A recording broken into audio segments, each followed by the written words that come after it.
Hello, Curious. In recent days, there has been much talk about tensions rising between Russia and Ukraine, which have resulted in Putin's forces invading its neighboring country in the early hours of February 24th. Since then, many nation leaders have responded, but so have celebrities, condemning the actions in the Eastern European country. They had called not only for the world leaders to take action, but also given their own thoughts on the situation. Exactly which A-listers have spoken out on what is happening? What have they said? What exactly is going on in Ukraine? Why did the US get involved? And what threat has Putin made for the rest of the world? Stay with us until the very end to find out the answers to these questions, but before we continue, subscribe to our channel so that you're up to date with the latest news. Things have been getting direr in the eastern Ukrainian border with Russia, especially on Monday 21st February, when tensions escalated after Vladimir Putin made a move to officially recognize pro-Russian regions of Ukraine, the Donetsk People's Republic and the Luhansk People's Republic as independent states. This had allowed him to move the Russian military into those areas under the guise of peacekeeping. This has worried many people across the world who are looking at the rising conflict with worry. And those weren't just world or organization leaders. Celebrities from all over the world have been calling people in their respective countries to help in any way they can, either via donations to humanitarian organizations or spreading information, as well as calling local authorities to make a move. And it is no different in America. Stars have been talking about what is going on and sharing their own thoughts and opinions. One of those stars is Cardi B. The rapper wrote that she wishes world leaders would stop worrying and fighting for power and to think about who is really being affected by all this, referring to the citizens. She further went on to add that the whole world is already in crisis mode and that wars, sanctions and invasions should be the last thing that world leaders should worry about. Fellow musician Cher, who often speaks out on the social and political issues, has also let her followers know what she thinks about what is going on in the world. She wanted to let her fans know why Ukraine is important to the USA, saying that if Putin will take over these sovereign countries, he will be resurrecting the USSR, which would leave Europe small and unprotected. She then went on to add that Russia, China and Saudi Arabia want to bring the USA to its knees. Maxim Chmerkovsky, who you may recognize from Dancing with the Stars, has posted to his social media revealing to his followers that he is in the capital of Kiev, sharing a video with sirens in the background, in a caption writing that he will never be the same. Other celebrities that have commented on the political aspect of this have been author Stephen King, who pointed out that the leader of Russia has made a terrible mistake making this move, forgetting that he's no longer dealing with Trump. Even Pope Francis is speaking out about all that is going on by appealing to those with political responsibilities to make a serious examination of conscience before God. Some are using their platform to document what is happening, such as Sean Penn, who, according to reports from Variety, is on the ground in Kiev to work on making a documentary about the Russian invasion. As per the publication, he previously visited the country in November 2021 to do research for the production, though not much else is known about the documentary right now. Fans are also waiting to hear from celebrities of Ukrainian roots to speak out, such as Olga Kurylenko and Mila Kunis, but as the video was made, neither has spoken out. Of course, politicians have also spoken out about what is going on. For his part, Joe Biden has announced that he has been in touch with the Ukrainian president and that the two had talked over steps that need to be taken against Russia. Biden revealed that he will speak with the leaders of G7, the US, their allies and partners to impose sanctions on Russia as they continue to provide support and assistance to the Eastern European country and its people.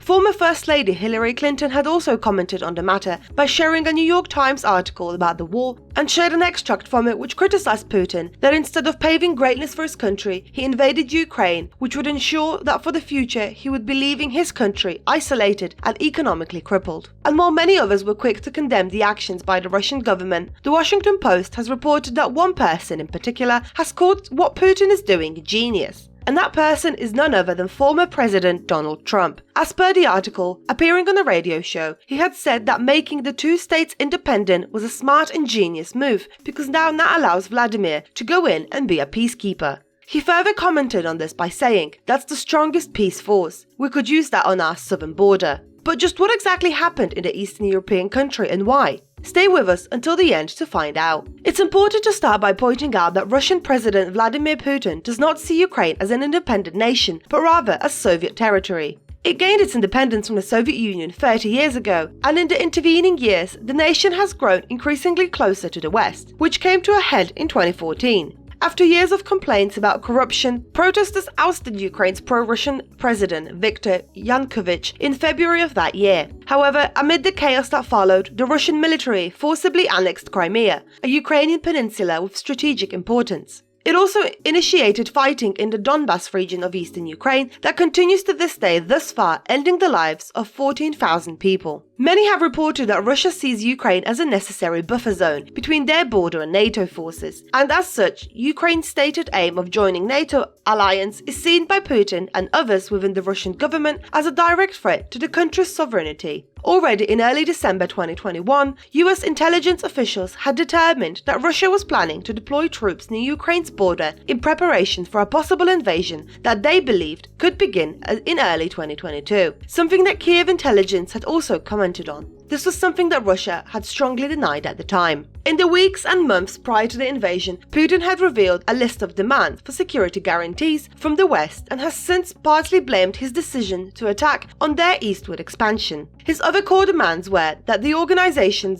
does not deploy strike weapons near Russia's borders, and that it removes forces and military infrastructure from member states that joined the alliance in 1997. While many nation leaders and leaders of NATO wanted to resolve the conflict peacefully and not escalate the situation to the point it would lead to war, things had gone in the way that everyone feared they would have. Worries arose already when Russian military entered Donetsk and Luhansk, and in the early hours of February 24th, Putin's forces invaded their neighbours. According to reports from the BBC, airports and military headquarters were hit first, including the main Boryspil International Airport in Kiev. Tanks and troops rolled into the country in the northeast, in the east, and from neighbouring Belarus in the north. It has also been reported that the troops accessed the country through big port cities such as Odessa and Mariupol. The Ukrainian capital Kiev was also hit by airstrikes, and according to reports on social media sites such as Twitter, air sirens have been sounding at different times during the day, and citizens were asked to seek shelter in basements and metro stations. Videos posted on social media show smoke rising above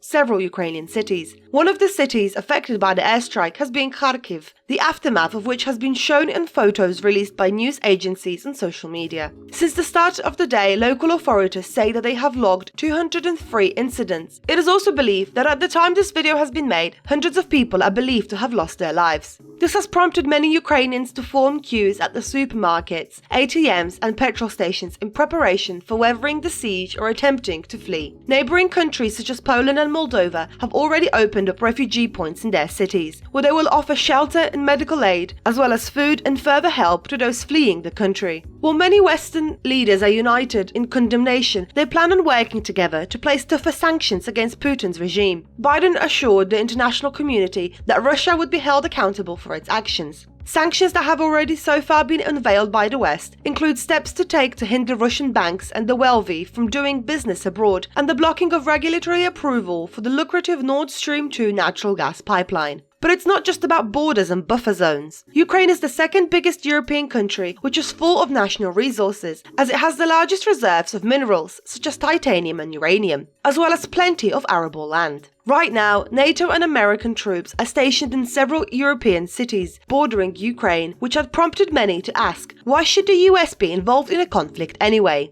To understand the United States' vested interest in a conflict, you'd have to go back to the Cold War. To counter Soviet aggression in Europe, the US helped form the security alliance NATO. To add to this, there would be businesses that would be impacted in America, as well as potentially in the future, even a national security threat. Some experts also warn that potentially going against Russia could also see North Korea become involved. If the threat of a Third World War breaking out weren't enough to explain USA's involvement, the words with which Vladimir Putin has addressed the world most recently might be. Putin took to Russian airwaves to announce the invasion at 5:50 a.m. Moscow time on February 24th. In his speech, he said that he has taken the decision to carry out special military operations, later adding that anyone that tries to interfere with them or threaten their country or people should know that Russia's response will be immediate and that it would, and here we quote, lead to consequences the likes of which you have never experienced before.